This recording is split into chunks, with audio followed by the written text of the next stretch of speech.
So welcome. Today joining me is Stephanie Christopher. Hello Ashton. Stephanie is the CEO of the Executive Connection. After a distinguished career in strategy, marketing and leadership, Stephanie found herself as CEO of the Executive Connection, the CEO's CEO if you will. Stephanie works to promote better leaders across Australia, across the small, medium and enterprise level. She's very passionate about the cause of women in business as well.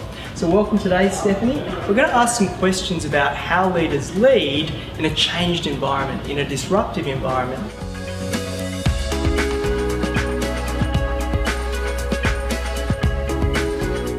It's a really good question, and speed of change, but also the speed of information. When you think about, even compared with a few years ago, your newsfeed is in your hand. Yes. You know, you're not reading a paper in the morning or waiting for the 7 o'clock news at night. Yes. It's all happening, and updates every time you look at your phone. Your newsfeed's just updated. Yeah. So in that context, as a leader, it's where do you look for external information? And I think everything you've mentioned has a role.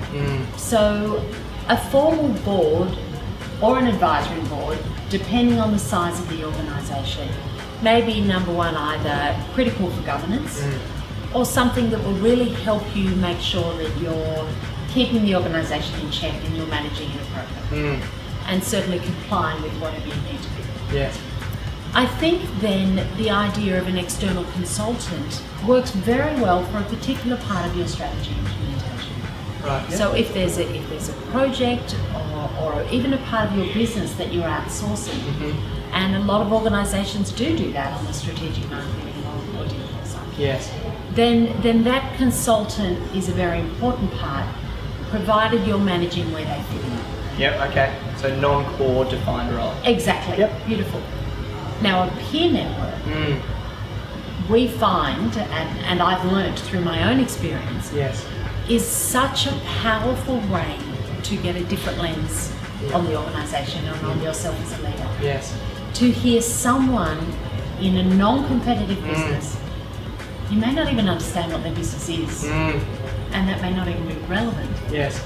But you know they're going through the same things you are as a CEO. A mentor says to me all the time, you're just the same as other CEOs, Stephanie. Just what you're experiencing is the same as every other CEO. Yeah. And being in a peer network helps you understand that as a foundation, so you get that trust that people get you. But more importantly, you're hearing a different angle on how you deal with whatever's the biggest thing in your organisation right now, or even you as a leader. There's just one word that you hit there strongly, Stephanie, I want to pull out, probably where our worlds collide. So we're very much believers in the wisdom of crowds. Yeah. But the wisdom of crowds to be effective requires diversity of source. Absolutely. And we see boards and executive leaderships too often, and I've said it 3 or 4 different sources in the last few months, it says the problem with Australia's leadership is it's 60 to 70 year old white Anglo-Saxon males. Pale and stale. Yeah, and it doesn't have the youth element and it doesn't have the female perspective. Yes. And we get one-dimensional filtering. Yeah, and diversity of size we find with our network. So we may have 15, 16 non-competitive CEOs or business owners around the room. And what's so interesting is sometimes the smallest, the person heading up the smallest organisation actually has the most in common with the person in the biggest organisation. That's great. So that diversity of size, of industry, absolutely of gender, of kind of thought, entrepreneurs as well as more established business leaders, that's where you really get some combined learning, but fresh eyes on the problem. Well, it's a pollination. I know that in the UK, a lot of the startup communities have been sponsored by banks, and they do reverse mentoring. They take the startups, they put them inside the bank. Effectively, what you're doing is creating that in a round table. Yeah, we talk about that the role actually of the CEO is decision making. Is making the best decisions you can every day and every year if that's when you're looking at your strategy. And so that idea of having a network who are challenging you on your decisions and hearing what someone else has done in a similar, actually completely different situation can really help you with your own decision making skills. And that speed is becoming faster and faster. I mean, Sheena Iyengar, the behavioural economist and behavioural psychologist, says that CEOs nowadays make 50% of their decisions in 9 minutes or less. Wow. I thought you were going to say in the shower. No, maybe they make their best decisions yeah, in the shower. but it's true, and it's very rare. Although I am more likely now to stop.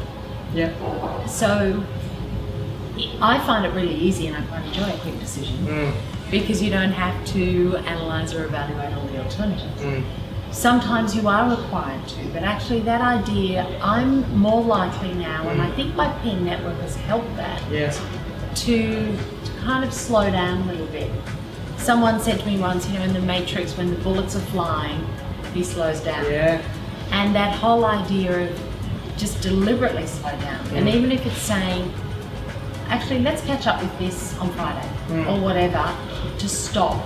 Yeah. So I guess the art of leadership then, Ashton, is knowing which decisions need to be right now and which ones it's better to actually take some time and evaluate some other options. And I think Charles Merrill Lynch said, I can make decisions and get them right 60% of the time. If I spend the time, effort and dig deep, I can raise that to 70%. Yeah. It's knowing when it's worth to spend that time, which ties back to your point of risk, of knowing the risk profile attached to a decision. And that's where the speed comes in, I think. Being able to quickly weigh up, what is it that I'm dealing with here? What inputs do I need? I've quickly evaluated the risks and how am I going to take the next step. Because one of the interesting things about risk is there's the cost of action and there's the cost of inaction. Absolutely. And that's timing and weighing those both up. Absolutely. And the other thing about risk is the more people you involve in it, the more risks are going to be identified. Yeah. And I guess that comes back to the role of a board. As far as running the organisation, ultimately, managing risk is a huge part there if it's an organisation of considerable size.